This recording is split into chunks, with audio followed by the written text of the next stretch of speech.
Hello, welcome to day number 19. This is your girl Red Rose Eben Missionary, and I'm taking you on a journey to showcase the faithfulness of God in my life.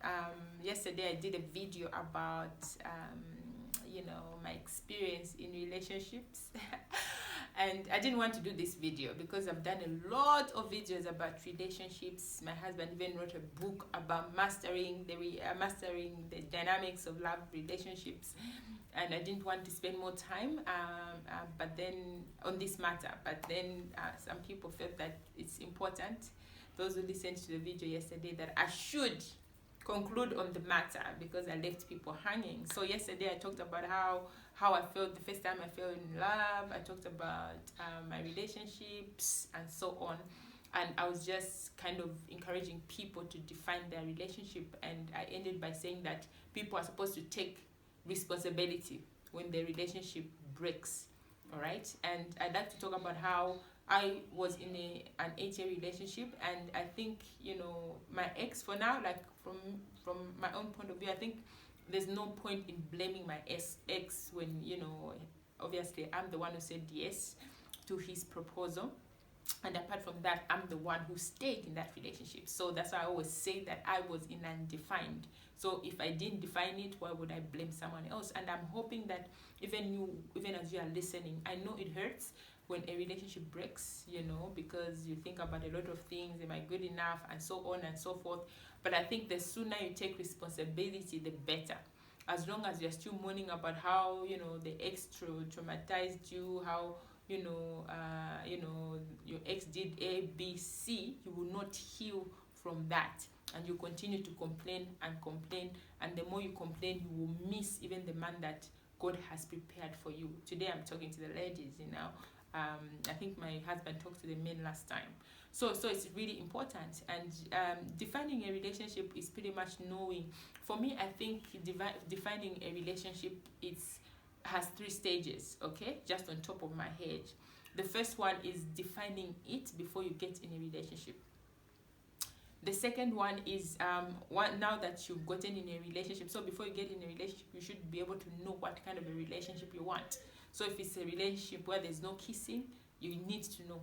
If it's a relationship that has someone who has a personal relationship with God, you need to know. You see, like, you have to define the ideal relationship for you so that when, an opportunity presents itself, you'll be able to identify it. Many are the people that struggle to know, like, they jump in a relationship and they realize that they're in a wrong relationship because they simply didn't define the relationship before. So remember, it's not someone to define for you. You should define for yourself. I didn't define the relationship. Someone defined for me, and yes, I spent 8 years and it was my fault. Anyhow, so define it before you get in a relationship. The second important stage for me on top of my head is, now that you've defined that, definition of your relationship, will help you to say yes to the right guy.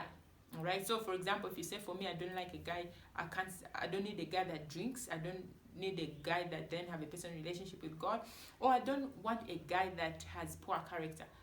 When that person comes, you'll be able to say yes or no. All right. So for me, I think once you have an idea, some guys, you don't even have to pray about it.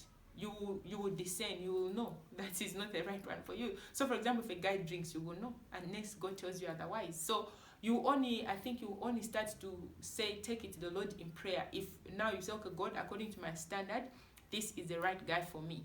This guy will help me in my purpose. This guy will help me to draw closer to you. This guy will help me to serve you better. But I need your grace. I want you to confirm that it's the right decision that I'm making. All right. Then now God will tell you yes, or will say, no, I think, yes, you saw this, but I think there's something that you don't know. That's when maybe you hear about stuff and so on, and you won't say no. So once you define it, it will help you to get the right guy, or to say yes to the right guy, and then now you'll be in a relationship. So now that you've defined it, obviously something that you need to communicate to your guy, to say, this is me, this is what I signed up to, and this is take it or leave it. Okay. So now that you're in a relationship, don't fold your arms and expect things to work themselves out. You need to always remember that there's a specific kind of a relationship you want. So for example, if you said, when I'm in a relationship, no kissing, you have to stick to that. If a guy wakes up today and says, okay, I want us to start kissing, you say, no, this is not what I signed up to. I said this relationship should not involve that. All right, so now it's not for the dude to start bossing you around, it's for you to stand your ground. And guess what, like at the end of the day, you're pleasing God, so you should not feel bad. And at that point, if the dude is ready to walk away from you because you don't want to displease God, let him go. Then it's not the one for you. You see, because maybe, he just gets excited and so on. So that's number 2. But also the important thing is, I think you need to have an idea. So there's the issue of a relationship. You need to have marriage as the end goal. So if a dude comes and say, okay, I just want to hang out, I want to get to know you more, I want to love you and so on. So what? You love me, you hang out, so what? So for me, I believe that from the word go, I believe if people believe different things, that's up to them. And at the end of the day, it's you to make a decision. For me, I strongly believe that a marriage should be the end goal. You should be able to know how long are we going to be in this? Like, how long are we going to, be in this courtship? Is it a year? Is it 2 years? What kind of a marriage do we need? You start to talk about those things. If you go to different churches, you need to talk about those things. What about when we get married? In fact, if you are still friends, those are some of the things you talk about. And not, a month before you get married, you start complaining about why your husband to be is forcing you to go to his church or something like that. That's too late, because it's almost impossible for you to go back.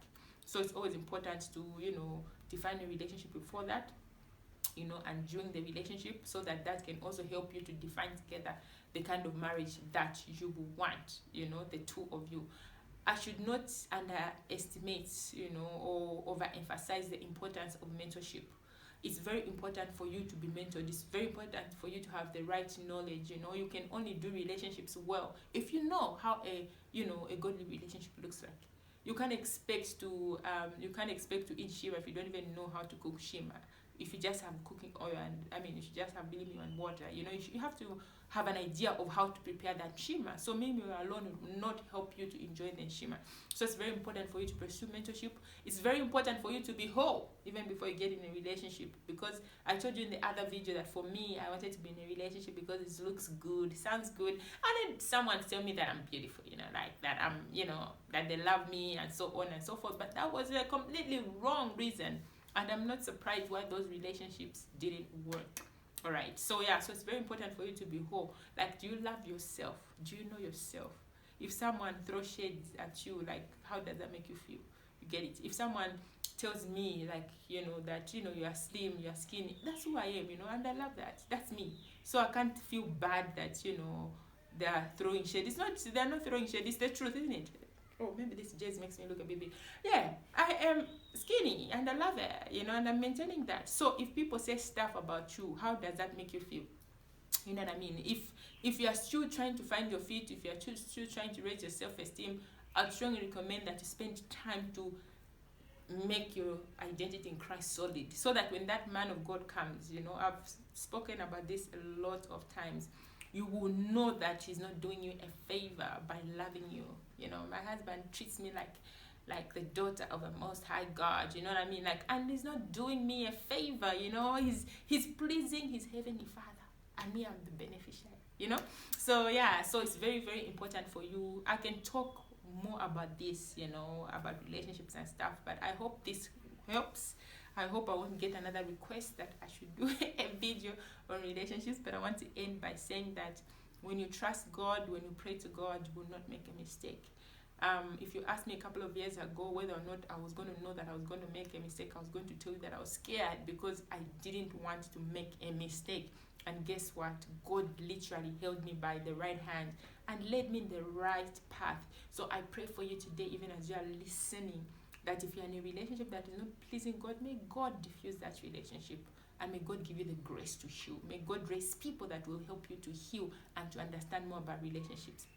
If you about to make that decision, I pray that you will not make a mistake. I pray that God will help you to see beyond what meets the eye, if that man is the right guy for you. And lastly but not the least, I pray for you that even when you get married, you will have a fulfilling marriage, because God would like for you to be fulfilled. Love is a beautiful thing. It's supposed to be enjoyed. I'll be clocking 7 years with my husband in a couple of days, and it feels like, I just got married yesterday. So yeah, see you on the other side.